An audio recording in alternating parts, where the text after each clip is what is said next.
അങ്ങനെ ഒരു പഞ്ചർ കിട്ടി. എന്തോ കയറിയിട്ടുണ്ട്, ഇവിടെ എന്തോ കയറിയിട്ടുണ്ട്, ഒരു ചെറിയ റാണി പോലെ. പഞ്ചാബിലെത്തിയതിന് ശേഷം ഇപ്പോഴാണ് ഞാൻ എൻ്റെ ബ്ലൂടൂത്ത് ഇൻ്റർകോമിൽ പഞ്ചാബി സോങ്സ് കേൾക്കുന്നത്. പഞ്ചാബി പാട്ടൊക്കെ കേട്ട് പഞ്ചാബിൻ്റെ നാഷണൽ ഹൈവേയിലൂടെ പഞ്ചാബി ധാബയിൽ നിന്ന് ഫുഡൊക്കെ കഴിച്ചിട്ട് പഞ്ചാബിൻ്റെ സിഖുകാരുടെ പ്രധാനപ്പെട്ട ആത്മീയ കേന്ദ്രമായ ഗോൾഡൻ ടെമ്പിളിലേക്ക്, അമൃത്സറിലേക്ക് യാത്ര പോയിക്കൊണ്ടിരിക്കുകയാണ്. സോ എൻ്റെ റൈഡിൻ്റെ നെക്സ്റ്റ് ഡേ സ്റ്റാർട്ട് ചെയ്യുകയാണ്. ഞായറാഴ്ച സ്റ്റാർട്ട് ചെയ്ത് ഇന്നിപ്പോൾ വ്യാഴാഴ്ചയായി. ഞായർ, തിങ്കൾ, ചൊവ്വ, ബുധൻ, വ്യാഴം, ഇന്ന് 5ാമത്തെ ദിവസമാണ്. ഈ പുറത്തേക്കുന്ന ഞാൻ ഈ ഹോട്ടലിലാണ് താമസിച്ചത്. ഈ പുറത്തേക്കുന്നവരാണ് നമ്മുടെ കെയർ ടേക്കർ ഹോട്ടലിൻ്റെ. സോ ഞാൻ ബുക്ക് ചെയ്തത് ഈ ഒരു ഹോട്ടലിലായിരുന്നു, ഹോട്ടൽ ഡീലക്സ് എന്ന് പറയുന്നത്. പക്ഷേ ഞാൻ രാത്രി ഒരു 10 മണിയായപ്പോൾ ഇവിടെ എത്തി നോക്കുമ്പോൾ അവിടെ ആളൊന്നും കണ്ടില്ല.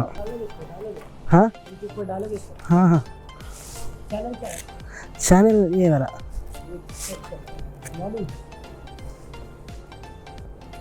मालू नहीं, मल्लू सोलो राइडर आप टैग कीजिए ये वाला.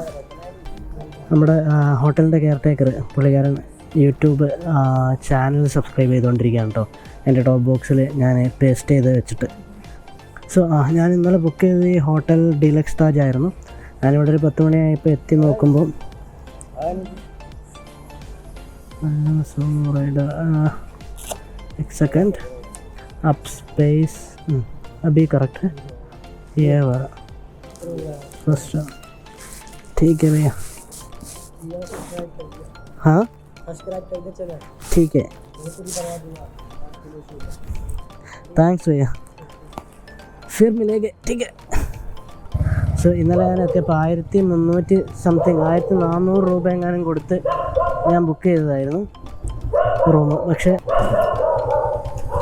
അവിടെ എത്തിയപ്പോൾ ഹോട്ടൽ അടച്ച് കിടക്കുന്നതാണ് കണ്ടത്.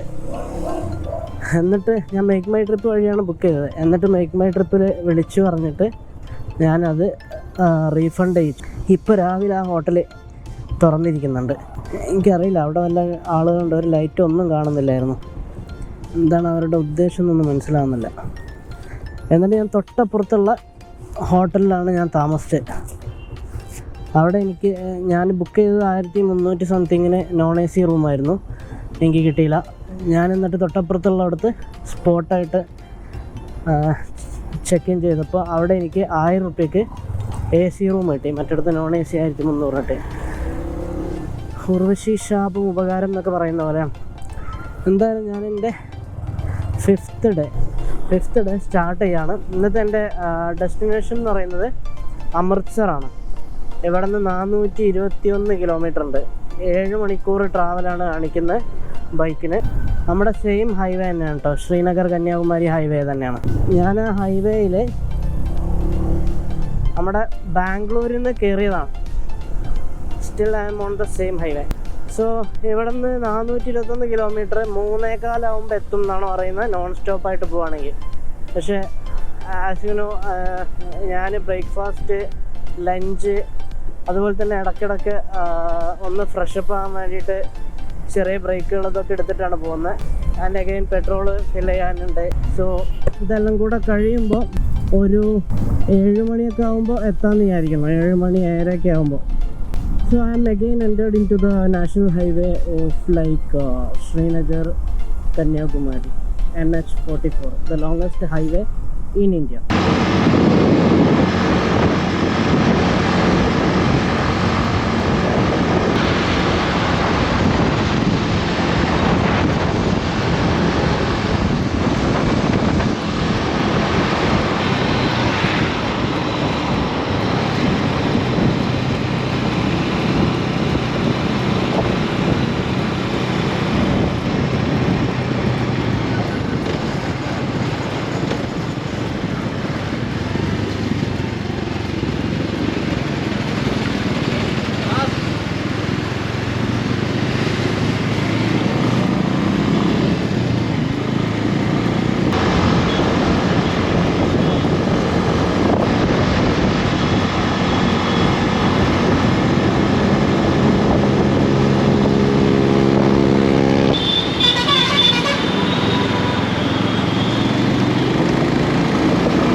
റെസ്റ്റോറൻ്റ് ഉണ്ടോ, ഗ്രേറ്റ് ഖാലി ധാബ. ഇത് ഗ്രേറ്റ് ഖാലി ധാബ അങ്ങേരുടെ ധാബയാണെന്ന് തോന്നുന്നു. ഇതാണ് കുരുക്ഷേത്ര. ഹരിയാനയിലെ കുരുക്ഷേത്ര എന്ന് പറയുന്നൊരു സ്ഥലത്തൂടെയാണ് ഞാനിപ്പോൾ പോയിക്കൊണ്ടിരിക്കുന്നത്. നമ്മുടെ മഹാഭാരതത്തിലെ കുരുക്ഷേത്ര യുദ്ധമൊക്കെ നിങ്ങൾക്കറിയാലോ, അതിൻ്റെയൊക്കെ സ്ഥലം ഈ ഒരു കുരുക്ഷേത്രം എന്ന് പറയുന്ന ഈ സ്ഥലമാണ്. ഒരുപാട് ചരിത്രം ഇറങ്ങുന്ന സ്ഥലങ്ങളിലൂടെയൊക്കെ ആയിരിക്കും കേട്ടോ നമ്മൾ പോകുന്നത്. ശ്രീവർദ്ധൻ സിറ്റി നല്ലൊരു കമ്മ്യൂണിറ്റി ആണെന്ന് തോന്നുന്നു. എൻ്റെ ഡെസ്റ്റിനേഷനായ അമൃത്സറിലേക്ക് എനിക്ക് ഇനി ഇവിടുന്ന് ഒരു 300 കിലോമീറ്ററും കൂടെ ഉണ്ട്. നമ്മുടെ നാഷണൽ ഹൈവേ 44-ൽ അത്യാവശ്യം കുഴപ്പമില്ലാത്ത സ്പീഡിൽ നമുക്ക് പീസ്ഫുള്ളായിട്ട് പോകാൻ പറ്റുന്ന, തിരക്കൊന്നും ഇല്ലാത്ത ഒരു ഹൈവേ ഉണ്ടോ. ഇപ്പോഴത്തെ ഹരിയാനയിലെ ഇപ്പോഴത്തെ കാലാവസ്ഥ എന്ന് പറയുന്നത് ഒരു നല്ല ചൂടാണ് കേട്ടോ. നല്ല ചൂട്, കാറ്റൊക്കെ ഉണ്ട്. അതുകൊണ്ട് തന്നെ ഒരു സെക്കൻഡ് നമ്മളൊന്ന് വണ്ടി നിർത്തി കഴിഞ്ഞാൽ വേർത്ത് കുളിക്കും. ഇങ്ങനെ പോയിക്കൊണ്ടിരിക്കുമ്പോൾ കാറ്റ് കിട്ടുന്നതുകൊണ്ട് കുഴപ്പമില്ല, വേർക്കുന്നില്ല. പക്ഷെ ഒരു സെക്കൻഡ് നമ്മളൊന്ന് നിർത്തിക്കഴിഞ്ഞാൽ വേർക്കുകയാണ്. അതുകൊണ്ട് തന്നെ കണ്ടിന്യൂസ് ആയിട്ട് ഓടിച്ചുകൊണ്ടേ ഇരിക്കുകയാണ്. ഹൈഡ്രേഷൻ പാക്ക് ഉള്ളതുകൊണ്ട് വെള്ളം കുടിക്കാനായിട്ട് നിർത്തേണ്ട ആവശ്യമൊന്നുമില്ല. സ്ട്രെച്ച് ചെയ്യാൻ വേണ്ടിയിട്ട് ബൈക്കുമേൽ നിന്നിട്ട് സ്ട്രെച്ച് ചെയ്യാവുന്നതാണ്. സോ ഏകദേശം ഇവിടെ ഒരു വെതർ എന്ന് പറയുന്നൊരു 37-38 ഡിഗ്രി സെൽഷ്യസ് ഒക്കെയാണ് ഇപ്പോഴത്തെ ചൂട്. ഞാൻ എൻ്റെ ജീവിതത്തിൽ ബൈക്ക് റൈഡിൽ ഏറ്റവും കൂടുതൽ റൈഡ് ചെയ്ത് ഇന്ന സിംഗിൾ ഡേ ഏറ്റവും കൂടുതൽ ലോങ്ങസ്റ്റ് കിലോമീറ്റേഴ്സ് ഓടിയത് ഇന്നലെയാണ്. അറൗണ്ട് 850 കിലോമീറ്റർ, 850 കിലോമീറ്റർ ഇന്ന ഡേ ഓടി. ഞാൻ ഇന്നലെ പറഞ്ഞ പോലെ ഇന്നലെ ഏകദേശം 4 സ്റ്റേറ്റും ഒരു യൂണിയൻ ടെറിട്ടറിയും കൂടെ കവർ ചെയ്തു. ചണ്ഡീഗഡ് ലെഫ്റ്റിലേക്കും ലുധിയാന റൈറ്റിലേക്കും ഉണ്ടോ. അതുപോലെ തന്നെ ഷിംല ലെഫ്റ്റിലേക്ക്. എനിക്ക് തോന്നുന്നു ലുധിയാനയുടെ സിറ്റിയിൽ കയറാതിരിക്കാനാണ് ലെഫ്റ്റ് പോകേണ്ടതെന്ന് തോന്നുന്നു. നോക്കട്ടെ. നമ്മൾ ലോങ് ഡ്രൈവൊക്കെ പോകുന്ന സമയത്ത് നിങ്ങൾക്ക് ഉറക്കം വരുന്നുണ്ടെങ്കിൽ, അതല്ലെങ്കിൽ ചെറുതായിട്ട് തലവേദന വരുന്നുണ്ടെങ്കിൽ, അതല്ലെങ്കിൽ നല്ല ക്ഷീണം വരുന്നുണ്ടെങ്കിലൊക്കെ അതൊക്കെ ഹൈഡ്രേഷൻ്റെ ഇഷ്യൂ ആകാൻ ചാൻസ് ഉണ്ട്. അതുകൊണ്ട് പ്രോപ്പറായിട്ട് ഇടയ്ക്കിടയ്ക്ക് വെള്ളം കുടിക്കുക. ഒരുപാട് വെള്ളം ഒരുമിച്ച് കുടിക്കുന്നതിന് പകരം ഇടയ്ക്കിടയ്ക്ക് കുറച്ച് വെള്ളം ഇങ്ങനെ കുടിച്ചുകൊണ്ടിരിക്കുക. ഓരോ 1 മണിക്കൂർ അരമണിക്കൂറെങ്കിലൊക്കെ. അല്ലെങ്കിൽ നമുക്ക് ഈ പറഞ്ഞ ഈ ലക്ഷണങ്ങളൊക്കെ എപ്പോഴേലും തോന്നുകയാണെങ്കിൽ അപ്പം തന്നെ കുടിക്കുക. കാരണം ഒരുപാട് വെയിറ്റ് ചെയ്ത് കഴിഞ്ഞാൽ നമ്മൾ ഹൈഡ്രേഷൻ ഇഷ്യൂ കാരണം നമ്മുടെ ഭയങ്കര ടയേർഡായിട്ട് മൈൻഡൊക്കെ വേറെ ലെവലിലേക്ക് മാറാൻ, ഒരു ഹാലൂസിനേഷൻ ലെവലിലേക്ക് മാറാൻ ചാൻസ് ഉണ്ട്. കാരണം നമ്മൾ റൈഡ് ചെയ്തുകൊണ്ടിരിക്കുമ്പോൾ ഒരേ മൈൻഡിൽ ഒരേ ഡെസ്റ്റിനേഷൻ വെച്ചിട്ട് ഓടിക്കുകയാണെങ്കിൽ, പ്രത്യേകിച്ച് ട്രാഫിക്കൊന്നും ഇല്ലാത്ത റോഡിലൂടെയാണ് കിലോമീറ്ററുകളോളം ഓടിക്കുന്നതെങ്കിൽ ഹാലൂസിനേഷൻ വരാനും ചാൻസ് ഉണ്ട്. സോ വെള്ളം കുടിക്കുക ഇടയ്ക്കിടയ്ക്ക്, ആൻഡ് ഇടയ്ക്കിടയ്ക്ക് സ്റ്റോപ്പ് എടുക്കുക. ഈ പറഞ്ഞ എന്തെങ്കിലും ലക്ഷണങ്ങൾ കാണുന്നുണ്ടെങ്കിൽ വെള്ളം കുടിച്ചു കഴിഞ്ഞാൽ തന്നെ റീഫ്രഷ് ആവും കുറച്ച് നേരം കഴിഞ്ഞ് കഴിഞ്ഞാൽ. ഇൻ കേസ് വെള്ളം കുടിച്ചിട്ടും റീഫ്രഷ് ആവുന്നില്ലെങ്കിൽ റെസ്റ്റ് എടുക്കുക. ഉറക്കം വരുന്നുണ്ടെങ്കിൽ കുറച്ച് നേരം ഉറങ്ങുക. എനിക്ക് എപ്പോൾ ഉറക്കം വന്നോ അപ്പോൾ ഞാൻ നിർത്തിയിട്ട് ഏതെങ്കിലും തണലുള്ള സൈഡിൽ നിർത്തിയിട്ട് ജസ്റ്റ് ഒന്ന് അവിടെ എവിടെയെങ്കിലും കിടക്കാനുള്ള സ്ഥലം ഉണ്ടെങ്കിൽ അവിടെ കിടക്കും, തറയോ അങ്ങനെ എന്തെങ്കിലും ഉണ്ടെങ്കിൽ. ഇല്ലെങ്കിൽ ബൈക്കിൽ നീണ്ടു നിവർന്ന് കിടക്കും. അവഞ്ചർ അത്യാവശ്യം നീളമുള്ള വണ്ടി ആയതുകൊണ്ട് എനിക്ക് നീണ്ടു നിവർന്ന് കിടക്കാനുള്ള സ്പേസൊക്കെ അവഞ്ചറിനുണ്ട്. സോ വണ്ടിയിൽ കിടക്കുക കുറച്ച് നേരം, ഒരു അരമണിക്കൂർ 15 മിനിറ്റ് അരമണിക്കൂറെങ്കിലും ഒന്ന് ഉറങ്ങിക്കഴിഞ്ഞാൽ പിന്നെ നമ്മൾ ഫുൾ ഫ്രഷ് ആവും. പിന്നെ ബാക്കി കണ്ടിന്യൂ ചെയ്യാം. ഞാൻ ചെയ്യുന്നത് ഇങ്ങനെയാണ്. ഇവിടുന്ന് ചണ്ഡീഗഡിലേക്ക് റൈറ്റ് എടുത്ത് പോയി കഴിഞ്ഞാൽ ചണ്ഡീഗഡിലെത്താട്ടോ. മൊഹാലി എയർപോർട്ടൊക്കെ ഇവിടുന്ന് വളരെ കുറച്ച് ദൂരമേ ഉള്ളൂ. നിങ്ങൾക്ക് അറിയാവുന്ന പോലെ തന്നെ പഞ്ചാബിൻ്റെയും അതുപോലെ തന്നെ ഹരിയാനയുടെയും ക്യാപിറ്റൽ എന്ന് പറയുന്നത് ചണ്ഡീഗഡാണ്. ചണ്ഡീഗഡ് ഒരു യൂണിയൻ ടെറിട്ടറി ഉണ്ടോ, കേന്ദ്രഭരണ പ്രദേശമാണ്, ഡൽഹിയെ പോലെ. അങ്ങനെ ഞാൻ പഞ്ചാബിലാണ് ഇപ്പോൾ ഉള്ളത്. ഹരിയാനയിൽ നിന്ന് എൻ്റെ അടുത്ത സ്റ്റേറ്റായ പഞ്ചാബിലേക്ക് ഞാൻ കയറി കേട്ടോ. പഞ്ചാബിലെ അമൃത്സറാണ് ഇന്നത്തെ എൻ്റെ ഡെസ്റ്റിനേഷൻ. ചെറുതായിട്ട് ഉലയുന്നത് കണ്ടിട്ട് ഞാനിപ്പോൾ ഹൈവേന്ന് ഒന്ന് താഴോട്ട് ഇറങ്ങിയിട്ട് സർവീസ് റോഡിലൊന്ന് നിർത്തിയിട്ട് ഞാൻ എൻ്റെ ഈ ക്യൂബോയുടെ എയർ പ്രഷർ മോണിറ്ററിങ് സാധനം യൂസ് ചെയ്തിട്ട് ഞാനൊന്ന് എയർ ചെക്ക് ചെയ്തപ്പം ഇന്നലെ ഞാൻ 35 ആക്കിയത് ഇന്നിപ്പോൾ 17 ആയിട്ടുണ്ട്. എവിടെയോ എന്തോ തകരാറ് പോലെ, എന്തോ പഞ്ചർ ഉണ്ടെന്ന് തോന്നുന്നു. അടുത്തൊരു പഞ്ചർ ഷോപ്പ് കാണിച്ചിട്ടൊന്ന് നോക്കണം വല്ല പഞ്ചറും ഉണ്ടോയെന്ന്. എൻ്റെ അടുത്ത് പഞ്ചർ കിറ്റ് ഉണ്ട്, പക്ഷേ ഇപ്പം പഞ്ചർ ഷോപ്പുകളൊക്കെ അവൈലബിൾ ആയതുകൊണ്ടും അതുമല്ല ഫുള്ള് കാറ്റ് പോയിട്ടില്ലാത്തതുകൊണ്ടും പഞ്ചർ ഷോപ്പ് കാണിക്കാം. മറ്റേ നമുക്ക് അത്യാവശ്യ ഘട്ടങ്ങളിൽ യൂസ് ചെയ്യാം. സോ ഞാനിപ്പോൾ വീണ്ടും 35 അടിച്ചു വെച്ചിട്ടുണ്ട്.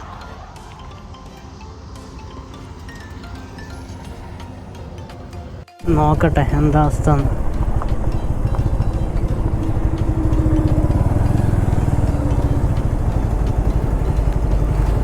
भैया पंचर चेक करेगा क्या, ज़्यादा हवा जा रहा है. അങ്ങനെ ഒരു പഞ്ചർ കിട്ടി. എന്തോ കയറിയിട്ടുണ്ട്, എന്താ ഇവിടെ എന്തോ കയറിയിട്ടുണ്ട്, ഒരു ചെറിയ റാണി പോലെ.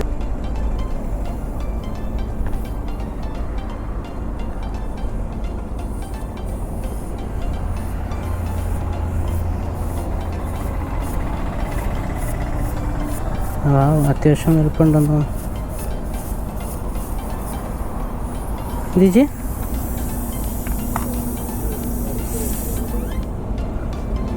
किधर है ये?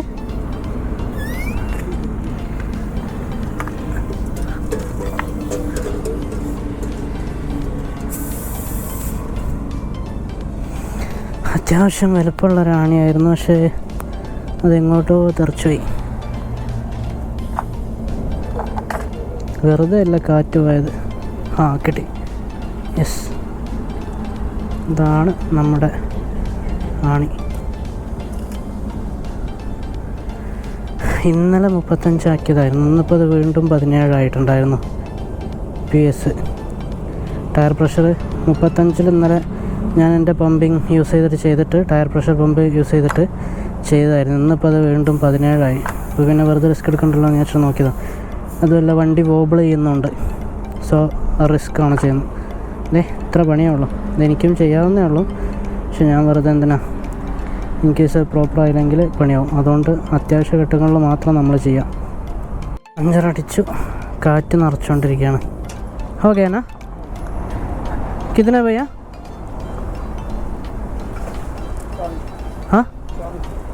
40 ठीक है. 40 രൂപയായുള്ളൂ കേട്ടോ. നാട്ടിൽ 80, 90, 100 വാങ്ങാറുണ്ട് ചിലർ. ജസ്റ്റ് 2 മിനിറ്റ് പരിപാടിയേ ഉള്ളൂ.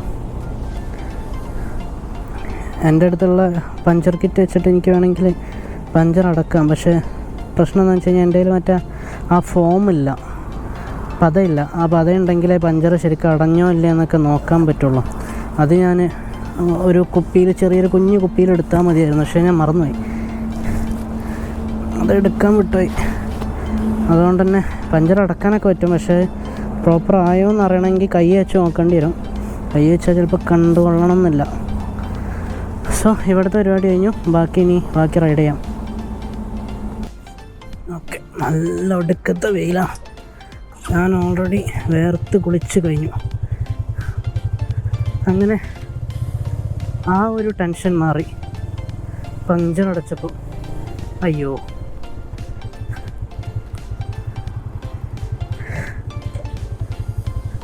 നമ്മൾ സാധാരണ യൂസ് ചെയ്യുന്ന എന്തെങ്കിലും സാധനങ്ങളൊക്കെ നമ്മൾ ഇടാൻ മറന്നുപോയാൽ അപ്പോൾ തന്നെ നമുക്ക് അത് മനസ്സിലാവും. അപ്പോൾ ഞാൻ എൻ്റെ ഗ്ലൗസ് ഇട്ടില്ല, വിത്തിൻ സെക്കൻഡ്സ് സംഭവം കത്തി.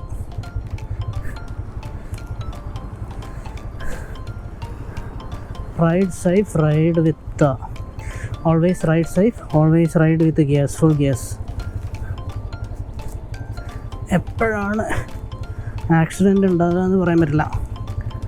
നമ്മൾ മിസ്റ്റേക്ക് കൊണ്ട് മാത്രം ആക്സിഡൻ്റ് ഉണ്ടാവണമെന്നില്ല, മറ്റുള്ളവരുടെ മിസ്റ്റേക്ക് കൊണ്ടുണ്ടാവാം. വേറെ വല്ല മൃഗങ്ങളും ചാടി വന്നിട്ടുണ്ടാവാം, അല്ലെങ്കിൽ റോഡ് കണ്ടീഷൻ കാരണം ഉണ്ടാവാം.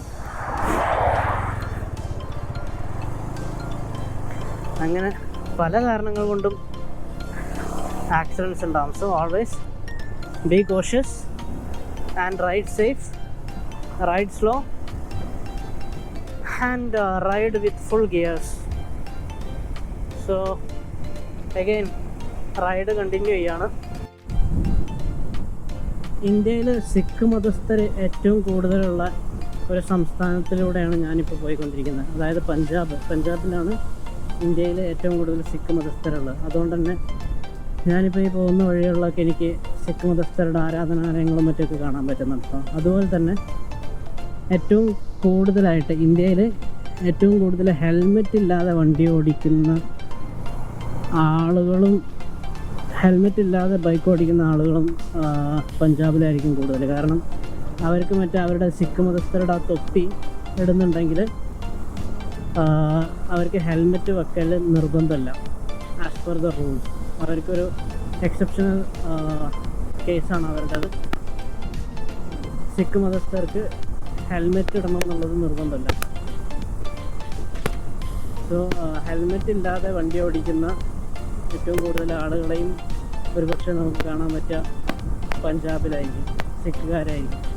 അതിൻ്റെയൊക്കെ ഞാൻ കേട്ടിട്ടുള്ളിടത്തോളം സിഖുകാർ നല്ല മനസ്സുള്ള നല്ല മനുഷ്യരാണ് കേട്ടോ. സ്വഭാവം കൊണ്ട് നല്ല മനുഷ്യരാണ് സിഖ് മതസ്ഥരെന്ന് കേട്ടിട്ടുണ്ട്. എനിക്ക് പേഴ്സണലി ചെറിയ 1-2 അനുഭവങ്ങൾ മാത്രമേ ഇതിനു മുമ്പ് ഉണ്ടായിട്ടുള്ളൂ. ഓൺ ദ വേ തന്നെയാണ് ഡൽഹിയിൽ നിന്നൊക്കെ. നല്ല കോപ്പറേറ്റീവ് ആയിട്ടുള്ള ആളുകളായിരുന്നു കേട്ടോ ഡൽഹിയിൽ നിന്ന് ഞാൻ കണ്ട സിഖുകാരെ. ഇവിടെ ഞാൻ പഞ്ചാബിലേക്ക് എൻ്റർ ചെയ്തിട്ടേ ഉള്ളൂ. ഇനി വരും ദിവസങ്ങളിൽ അറിയാം അവരുടെ ആതിഥ്യ മര്യാദകളും അവരുടെ കാര്യങ്ങളൊക്കെ. ഞാനിപ്പോൾ ഉള്ളത് പഞ്ചാബിലാണ്. ധാബകൾക്ക് പേര് കേട്ട പഞ്ചാബിൽ. ഒരു രസമുള്ള കാര്യം എന്താണെന്ന് വെച്ച് കഴിഞ്ഞാൽ ഇന്ത്യയിലെ ഒട്ടുമിക്ക സംസ്ഥാനങ്ങളിലും ധാബകളുടെ പേര് അവർ പഞ്ചാബി ധാബ എന്നാണ് ഇടാറ്. കാരണം പഞ്ചാബി ധാബകളുടെ പഞ്ചാബി ഫുഡ് എന്ന് പറയുന്നത് നല്ലൊരു ടേസ്റ്റുള്ള ഫുഡാണ്. അതുപോലെ തന്നെ പഞ്ചാബി ധാബകളിൽ അതിപ്പോൾ ഏത് സംസ്ഥാനത്താണെങ്കിലും അവിടെ ആളുകൾക്ക് ഉറങ്ങാനുള്ള സൗകര്യം, കുളിക്കാനും ഫ്രഷ് ആകാനുള്ള സൗകര്യങ്ങളെല്ലാം ഒരുക്കാറുണ്ട് അവർ ധാബ നടത്തുന്നവർ. ഈ പഞ്ചാബി ധാബ എന്ന് പറഞ്ഞിട്ട് എല്ലായിടത്തും പേരിടുന്നത് പഞ്ചാബിലെത്തിയപ്പോൾ അത് ജസ്റ്റ് ഒരു ധാബ എന്ന് മാത്രമായിരിക്കുമല്ലോ പേര്. കാരണം പഞ്ചാബിനകത്ത് പഞ്ചാബി ധാബ എന്ന് ഇട്ടിട്ട് കാര്യമില്ലല്ലോ. അതുകൊണ്ട് തന്നെ പഞ്ചാബിനകത്ത് ഒരുപാട് ധാബകളുണ്ട് കേട്ടോ. ഞാനെപ്പോഴും ഏതൊരു ഫുഡ് കഴിക്കുകയാണെങ്കിലും അതിൻ്റെ ആ ഒരു ഫുഡിന് ഫേമസ് ആയിട്ടുള്ള സ്ഥലത്ത് പോയി കഴിക്കാൻ ട്രൈ ചെയ്യാറുണ്ട്. അല്ലെങ്കിൽ ആ ഒരു സ്ഥലത്ത് പോകുമ്പോൾ ഞാനൊരു ഏത് സ്ഥലത്ത് പോകുമ്പോഴും അവിടുത്തെ ഫേമസ് ആയിട്ടുള്ള കുസിൻസ് ഞാൻ ട്രൈ ചെയ്യാറുണ്ട്. പഞ്ചാബിൽ വന്നിട്ട് ഏതെങ്കിലും ഒരു ധാബയിൽ നിന്ന് ഫുഡ് കഴിക്കാൻ ഞാൻ മോശമല്ല. അപ്പോൾ പിന്നെ ഇന്ന് ഉച്ചയത്തെ ഫുഡ് ഏതെങ്കിലും ഒരു ധാബയിൽ തന്നെ കഴിക്കാം. അവിടെ ഒരുപാട് ധാബകളുണ്ട് കേട്ടോ. അങ്ങനെ ഇന്ന് ഞാൻ പഞ്ചാബിലെത്തിയിട്ട് ആദ്യത്തെ ഫുഡ് തന്നെയാണ് ഞാൻ നേരത്തെ പറഞ്ഞ പോലെ ധാബയിൽ നിന്ന് കഴിച്ച്. വൈഷ്ണോ ധാബ എന്ന് പറഞ്ഞിട്ട് പഞ്ചാബി സ്റ്റൈൽ ഫുഡ് തന്നെ. നമ്മൾ പറാത്ത, ആലു പറാത്ത പഞ്ചാബി സ്പെഷ്യലാണോ എന്ന് വെച്ചാൽ എനിക്ക് അറിഞ്ഞൂടാ. പക്ഷേ ടൂറിസ്റ്റ് ധാബ എന്ന് പറഞ്ഞിട്ട് ഇവിടെ 2-3 ധാബകളുണ്ട് കേട്ടോ. ഞാനുള്ളത് ലുധിയാനയിൽ നിന്ന് 15 കിലോമീറ്റർ അവയാണ്. ലുധിയാനയുടെ ഔട്ട്സ്കേർട്സിലാണ് ഞാനിപ്പോൾ ഉള്ളത്. ഇനി എനിക്ക് ഇവിടെ നിന്ന് ഏകദേശം ഒരു 130 കിലോമീറ്ററാണ് എൻ്റെ ഡെസ്റ്റിനേഷനായിട്ടുള്ള അമൃത്സറിലേക്കുള്ളത്. സോ ഞാൻ ഫുഡ് കഴിച്ചു. ഇനി കണ്ടിന്യൂ ചെയ്യാണ് റൈഡ് അമൃത്സറിലേക്ക്. അങ്ങനെ ഞാൻ ഈ ധാബയിൽ നിന്ന് ഫുഡൊക്കെ കഴിച്ച് എൻ്റെ ഡെസ്റ്റിനേഷനായ അമൃത്സറിലേക്ക് പോവാണ്. ഏകദേശം ഇവിടെ നിന്ന് ഇനി ഉള്ളത് 127 കിലോമീറ്റർ, 2 മണിക്കൂർ 19 മിനിറ്റ്, 5:50 എത്തും എന്നാണ് പറയുന്നത്. ഞാൻ ഗോൾഡൻ ടെമ്പിളിൻ്റെ തൊട്ടടുത്ത് തന്നെ ഒരു റൂം ബുക്ക് ചെയ്തിട്ടുണ്ട്.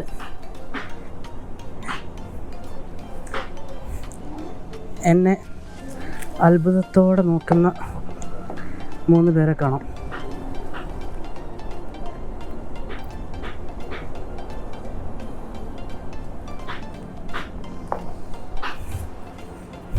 സോ തിരിച്ച് റൈഡ് സ്റ്റാർട്ട് ചെയ്യണം. മുന്നിൽ കാണുന്ന നമ്മുടെ നാഷണൽ ഹൈവേ 44 എൻ്റർ ചെയ്യണം. And then continue the ride. ചിലപ്പോൾ ഒരു ബ്രേക്ക് എടുക്കേണ്ടി വരും. കാരണം ബ്രേക്ക് ചിലപ്പോൾ വേണ്ടി വരും. നല്ല വെയിലുണ്ട്. സോ കണ്ടിന്യൂസ് ആയിട്ട് ഓടുമ്പോൾ എന്തോ നമ്മൾ ഹൈഡ്രേഷൻ പാക്ക് യൂസ് ചെയ്തിട്ട് വെള്ളം കുടിക്കുന്നുണ്ടെങ്കിലൊക്കെ വരും. നല്ല വെയിൽ കാരണം നല്ല ക്ഷീണം വരാനുള്ള ചാൻസ് ഉണ്ട്. Hope I have taken everything. Start ചെയ്യാം. പോട്ടെ. ഇവിടെ നിന്ന് കയറാം. ഇവിടെ നിന്ന് തന്നെ കയറാം.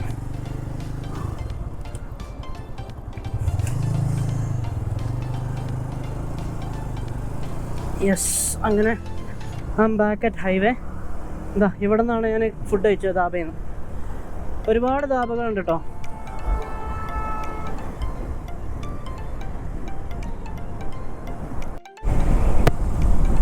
പഞ്ചാബിലെത്തിയതിനു ശേഷം ഇപ്പോഴാണ് ഞാൻ എൻ്റെ ബ്ലൂടൂത്ത് ഇൻ്റർകോമിൽ പഞ്ചാബി സോങ്സ് കേൾക്കുന്നത്. കേൾപ്പിച്ചു തരാൻ പറ്റില്ല, കോപ്പിറൈറ്റ് സ്ട്രൈക്ക് അടിക്കും എന്നുള്ളതുകൊണ്ട്. പഞ്ചാബി പാട്ടൊക്കെ കേട്ട് പഞ്ചാബിൻ്റെ നാഷണൽ ഹൈവേയിലൂടെ പഞ്ചാബി ധാബയിൽ നിന്ന് ഫുഡൊക്കെ കഴിച്ചിട്ട് പഞ്ചാബിൻ്റെ സിഖുകാരുടെ പ്രധാനപ്പെട്ട കേന്ദ്രങ്ങളിലൊന്നായ ആത്മീയ കേന്ദ്രമായ ഗോൾഡൻ ടെമ്പിളിലേക്ക്, അമൃത്സറിലേക്ക് യാത്ര പോയിക്കൊണ്ടിരിക്കുകയാണ്. ഈ സിഖ് മതസ്ഥരുടെ ആരാധനാലയങ്ങൾ ഒരുപാട് കാണാട്ടോ. ഏകദേശം സിഖ് മതസ്ഥരുടെ ഈ ആരാധനാലയത്തിൻ്റെ സ്ട്രക്ചർ എന്ന് പറയുന്നതും മുസ്ലിംസിൻ്റെ ആരാധനാലയത്തിൻ്റെ സ്ട്രക്ചറും ഏകദേശം ഒരുപോലെയാണ്. ആ മറ്റേ സ്തൂപം ഒക്കെ ഏകദേശം ഒരുപോലെയാണ്. അതാ ഇവിടെയും കാണാം. പക്ഷേ ഇവരുടെ സ്തൂപത്തിന് അതിൻ്റെ മുകളിൽ വീണ്ടും ചെറിയ കുഞ്ഞു കുഞ്ഞു താഴികക്കുടങ്ങളൊക്കെ ഉണ്ട്. ചെറിയ ഡിഫറൻസേ ഉള്ളൂ. പഞ്ചാബിലെത്തിയതിന് ശേഷം ഞാൻ നോട്ടീസ് ചെയ്തൊരു കാര്യം, ഞാൻ പറയുന്നത് കറക്റ്റാണോ അല്ലേന്നറിയില്ല, അറിയാവുന്നവർക്ക് പറയാം. ആളുകളുടെ ഏറ്റവും കൂടുതൽ കാറുകളുടെ കളറ് ഏറ്റവും കൂടുതലുള്ളത് വൈറ്റ് കളറാണ് കേട്ടോ. കാറുകളുടെ കളറ് ആളുകൾ ചൂസ് ചെയ്തിരിക്കുന്നത് വൈറ്റ് കളർ കാറുകളാണ് ഏറ്റവും കൂടുതൽ ചൂസ് ചെയ്തിരിക്കുന്നത്. അതൊരു കോയിൻസിഡൻസ് ആണോ എന്നറിയില്ല, അതോ ഞാൻ കാണുന്നത് വൈറ്റാണ് കൂടുതലെന്നുള്ളതാണോ എന്നറിയില്ല. ജസ്റ്റ് ഒരു ഡൗട്ടും കൂടെ പറയാം. ഇവരുടെ ഈ സിഖ് മതസ്ഥരുടെ ആരാധനാലയങ്ങളുടെ കളറും ഞാൻ കണ്ടിട്ടുള്ളത് വൈറ്റാണ്. ജലന്ധറിലെത്തിട്ടോ. ജലന്ധർ സിറ്റിക്ക് മുകളിലൂടെയാണ് ഞാനിപ്പോൾ റൈഡ് ചെയ്തുകൊണ്ടിരിക്കുന്നത്. നമ്മുടെ ജലന്ധർ ബിഷപ്പുമാരെന്നൊക്കെ കേട്ടില്ലേ, അതൊക്കെ ഈ ഒരു സ്ഥലമായിട്ട് ബന്ധപ്പെട്ട. ഈ കാണുന്നത് പഞ്ചാബിലെ ജലന്ധറിനടുത്ത് അല്ലെങ്കിൽ കർത്താപൂർ എന്ന് പറയുന്ന സ്ഥലത്തുള്ള ജംഗെ ആസാദി മെമ്മോറിയൽ ആണ് കേട്ടോ. അതായത് പഞ്ചാബി ഗവൺമെൻറ് നമ്മുടെ ഭാരതത്തിൻ്റെ സ്വാതന്ത്ര്യത്തിന് വേണ്ടിയിട്ട് പൊരുതിയിട്ടുള്ള പഞ്ചാബികളുടെ ഓർമ്മയ്ക്ക് വേണ്ടിയിട്ട് ഉണ്ടാക്കിയിട്ടുള്ള ഒരു മെമ്മോറിയലാണ് കേട്ടോ ഈ കാണുന്നത്. അങ്ങനെ ഞാൻ കഴിഞ്ഞ 5 ദിവസമായിട്ട് ട്രാവൽ ചെയ്തിരുന്ന NH44 കേട്ടോ. NH44 നിന്ന് ഇറങ്ങിയിട്ട് ഇപ്പോൾ ഞാൻ NH3 NH44 അങ്ങോട്ട് വേറെ വഴിക്ക് ലെഫ്റ്റിൽ നമ്മുടെ ശ്രീനഗറിലേക്ക് പോകുന്നുണ്ട്, അതായത് ജമ്മു ആൻഡ് കാശ്മീരിലേക്ക്. ഞാൻ പഞ്ചാബിലേക്ക് കയറിയതുകൊണ്ട് ഹൈവേ മാറി, NH3 മാറി 44 നിന്ന്. നമ്മൾ അമൃത്സറിനോട് അടുത്ത് തുടങ്ങുമ്പോൾ നമുക്ക് ഇതുപോലെ എൻ്റെ മുമ്പിലേക്ക് കാണുന്ന പോലെ ഇതുപോലെ ട്രാക്ടറുകളിലും അതുപോലെ തന്നെ ലോറികളിലൊക്കെ ആയിട്ട് നമ്മുടെ അമൃത്സറിലെ ഗോൾഡൻ ടെമ്പിളിലേക്ക്, അതായത് സുവർണക്ഷേത്രത്തിലേക്ക് തീർത്ഥാടനത്തിന് പോകുന്ന ഒരുപാട് സിഖുകാരെ നമുക്ക് ഇതുപോലെ കാണാൻ പറ്റും കേട്ടോ.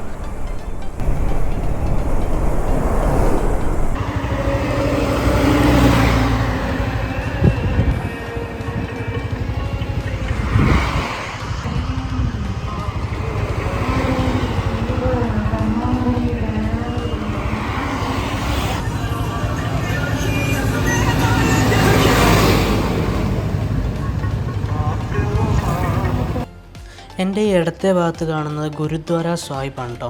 അതായത് സിഖ് മതസ്ഥരുടെ ആരാധനാലയങ്ങൾക്കാണ് ഗുരുദ്വാര സാഹിബ് എന്ന് പറയാം. നമ്മൾ അമൃത്സറിലെ സ്വർണ്ണക്ഷേത്രത്തിലേക്ക് പോകുന്ന വഴിയിലൊക്കെ ഒരുപാട് ഗുരുദ്വാര സാഹിബുകൾ ഇതുപോലത്തെ കാണാൻ പറ്റും കേട്ടോ. ആളുകൾ പ്രാർത്ഥിക്കുന്നതൊക്കെ, സിഖ് മതസ്ഥർ പ്രാർത്ഥിക്കുന്നതൊക്കെ കാണാൻ പറ്റും. സിഖ് മതസ്ഥർക്ക് മാത്രമല്ല, സിഖ് മതസ്ഥരുടെ വിശ്വാസം അനുസരിച്ച് ഏത് മതസ്ഥർക്കും പ്രാർത്ഥിക്കാൻ പറ്റുന്ന ആരാധനാലയങ്ങളാണ് ഈ ഗുരുദ്വാര സാഹിബ് എന്ന് പറയുന്നത്. സോ ഈ ഇടതുവശത്തെ ഗുരുദ്വാര സാഹിബൊക്കെ കണ്ട് നമ്മളിങ്ങനെ മുന്നോട്ട് പോയിക്കൊണ്ടിരിക്കുന്നുണ്ടോ.